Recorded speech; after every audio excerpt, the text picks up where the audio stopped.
Video शुरू करने से पहले एक बात क्लियर हो जाए तो अच्छी बात है कि जो कुर्लिश उठान के डाई हार्ड फैन है, जो सिर्फ इसलिए इस सीरीज को एपिसोड को देखते हैं कि उन्हें सिर्फ एपिसोड देखने से मतलब है, यानी जो भी स्टोरी चल रही है, जैसा भी जो चीज़ें दिखाई जा रही है, उन्हें उससे कोई सरोकार है ही नहीं।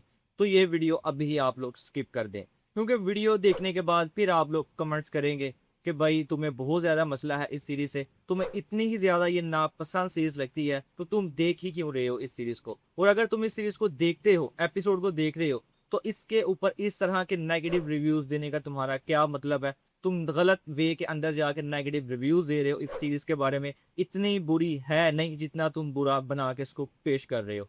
इसलिए हम्बली रिक्वेस्ट है उन सब से, आप लोग ये वीडियो स्किप कर दें, आप लोग ये वीडियो देखें ही ना, क्योंकि आज के एपिसोड देखने के बाद मुझे बहुत ज़्यादा गुस्सा आया हुआ है। क्योंकि एक तो एपिसोड पहले ही पूरे 2 हफ्ते के बाद आया, और इस पूरे एपिसोड के अंदर सिर्फ 2 ही ऐसी चीज़ थी जो देखने वाली थी, और दोनों ही जो सीन थे वो एवर्नस के साथ ही लिंक करते हैं। पहला सीन बहुत ही ज़्यादा मज़े का था, जहाँ पर वो फातिमा खातून का रिश्ता लेके जाते हैं जारकुताई बे के साथ। जब जारकुताई उसके साथ जा रहा था, तभी समझ आ गया था कि ये सीन काफ़ी ज़्यादा मज़ेदार इंटरेस्टिंग होने वाला है, और वो पूरा तवक्कुआत के पूरा उतरा। यानी वो काफ़ी ज़्यादा मज़ेदार चीज़ें लगी, जिस तरह जाट कुताई वहाँ पर जाकर हरकतें कर रहा था, हिचकिचा रहा था बात करने के अंदर, वहाँ पर कासम फिर इनकी साइड पे आता है।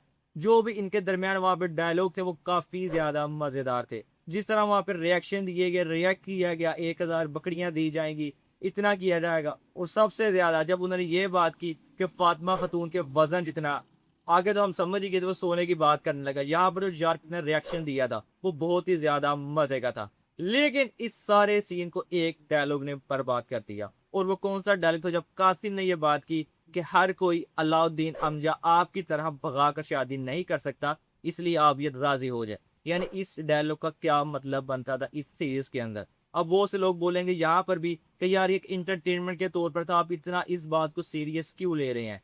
इंटरटेनमेंट के तौर के ऊपर अगर ये चीज़ हो तो और भी बहुत सी ऐसी सीरीज है, और भी बहुत सारी चीज़ें हैं जो हम देख सकते हैं।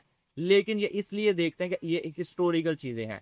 इसके अंदर हमें हिस्ट्री के रिलेटेड चीज़ें देखने को मिलती हैं, अच्छी चीज़ें देखने को मिलती हैं, ऐसी चीज़ें देखने को नहीं मिलती जो काफ़ी ज़्यादा बुरा इम्पैक्ट डालें बच्चों के ऊपर या हमारे के ऊपर। अब ये बहुत ही बड़ी और गहरी बात है जो यहाँ पर बच्चे ने की थी, जो इसको डायलॉग दिया गया था, सोचने वाली बात है। यानी वो सारा सीन बहुत ज़्यादा मज़े का था, लेकिन इस एक डायलॉग ने सारा मज़ा किरकिरा कर दिया।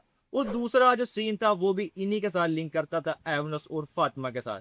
यानी जो शादी के एंड टाइम के ऊपर पंडारा बाग्स खुलने वाला था उस वलीदिया उसकी बेटी का, समझ तो पहले ही आ चुकी थी, यहाँ पर नाम किसका लिया जाएगा, एवनस पे का। लेकिन इस बात की सेंस बनती थी कोई कि उनके महल के अंदर आके और वो लड़की वहां पर ऊपर कैसे चढ़ गई। यानी वहां उनके महल के अंदर इर्द गिर्द इतने ज्यादा सिपाही तैनात होते हैं, यानी वो कैसे इतनी आसानी से वहां पर जा सकती थी। और उसके बाद वो जो सारा वो सीन था, सीन काफी ज्यादा अच्छा था। लेकिन इस सीन को और मजेदार बनाया जा सकता था यहाँ पर, अगर इसी एपिसोड के अंदर इस सीन का इख्तिताम किया जाता। जैसा कि इसके वैसे ही सिर्फ 2 एपिसोड रह चुके हैं इसके बाद, तो आज के एपिसोड के अंदर ही इसको क्लोजअप किया जाता है कि अगले 2 एपिसोड हमें कुछ नई चीज देखने को मिलती। लेकिन लगता है कि इसी की स्टोरी ही देखने को मिलेगी। और यहाँ पर हो सकता है कि मेरी इस बात से आप लोग एग्री ना करें, लेकिन फातिमा खातून को ऐसे यहाँ से जाना नहीं था चाहिए। आप किसी के साथ भी रिलेशन के अंदर होते हैं, और खासकर जब आप शादी वाला करने उनके साथ जा रहे हो, तो आपके उस बंदे के ऊपर, अपने पार्टनर के ऊपर, जो ट्रस्ट करना बनता ही है। यानी उसने यही बोला था वहां पर एवनस बे ने, वलेरिया, यानी इतना तो समझ आ गई, उसको जानता था जब वो एक कमांडर फ्लेवियस था। लेकिन इसका ये हरगिज मतलब नहीं था कि वो जो लड़की है इसी की बीवी है, और जो बेटी है वो इसी की बेटी है। यहाँ पर उसको बात सुननी चाहिए थी पहले, एवर्नस की सारी स्टोरी क्या है उसके बाद रिएक्शन बनता था। लेकिन नहीं, बुज़ाग ने हमें ज़ाहिर सी बात थोड़ा सा झटका, थोड़ा सस्पेंस तो डालने था एपिसोड के लास्ट के ऊपर। और सबसे मजे वाली बात, इस बात की क्या सेंस बनती थी, आधी रात का टाइम था, फातिमा खातून अगर जाना ही था तो अपने महल के अंदर भी जा सकती थी, पूसा के अंदर भी। लेकिन नहीं, उन्होंने आधी रात को घोड़ा पकड़ा और बाहर चली जाएंगी पूसा के। यहाँ पर किसी ने भी नहीं रोका वहां पर फातिमा खातून को। और अब एक बात तो समझ आ चुकी है कि ये सारे के सारा मंसूबा डेफना ने ही तरतीब दिया है इस लड़की को इस्तेमाल करते हुए। जैसा कि ये लड़की को कोई ऐसी बीमारी है जिससे वो मरने वाली है, वो सिर्फ यही चाहती थी कि मेरे मरने के बाद जो मेरी बेटी है ये इसका अच्छे तरीके से ख्याल रखा जाए। और डेफना ने उसे मजबूर किया होगा ये सारा ड्रामा रचाने के लिए, ताकि उसके मरने के बाद उसकी बेटी का ख्याल मैं रखूंगी, इस बात की गारंटी दी होगी। वलेरिया के साथ उसका रिलेशन तो होगा जब वो फ्लेवियस है, लेकिन ये बेटी इसकी नहीं है रियत जो हमें लग रहा था। लेकिन ये सारा सीन इसीलिए क्रिएट किया गया कि अब अगले एपिसोड के अंदर हमें वही चीज देखने को मिलेगी कि फातिमा फदूद को अगवा कर लिया जाएगा यगित और साथ में डेफना के हाथों। उसके बाद एवेंडस उनको बचाने के लिए जाएगा, वहां पर वो सारा सीन, यानी ये चीज बहुत ही ज्यादा गलत वे के अंदर जा रही है। सीरीज वैसे ही आपके सामने कि इसकी स्टोरी क्या थी, लेकिन आखिरी 3 एपिसोड के अंदर की स्टोरी को अच्छा किया जा सकता था, लेकिन वही स्टोरी चल रही है। कभी यगित एवेंडस को पकड़ लेता है, कभी एवेंडस यगित को पकड़ लेता है। पिछले एपिसोड के अंदर उसने पकड़ा था, अब अगले एपिसोड के अंदर फिर भी यहाँ पर फातिमा को कैदी बनाएगा, वहां पर फिर एवेंडस को कैदी बनाया जाएगा। यानी वही सारा कुछ चल रहा है, रिपीट एंड रिपीट। यानी एक ही सीरीज के अंदर एक ही स्टोरी को बार बार कॉपी पेस्ट किया जा रहा है, जो चीज देखने के अंदर बिल्कुल भी अच्छी नहीं लग रही। और बाकी सारा एपिसोड आपके सामने था, 2 घंटे 15 मिनट का एपिसोड था। 10 मिनट का वो रिश्ते वाला सीन था और ये लास्ट का 10 मिनट का ये वाला सीन था। इसके अलावा एपिसोड के अंदर वही लड़ाइयाँ, वही सास बहू की लड़ाइयाँ चल रही हैं, यानी एक्सेप्ट ही नहीं कर पा रहे।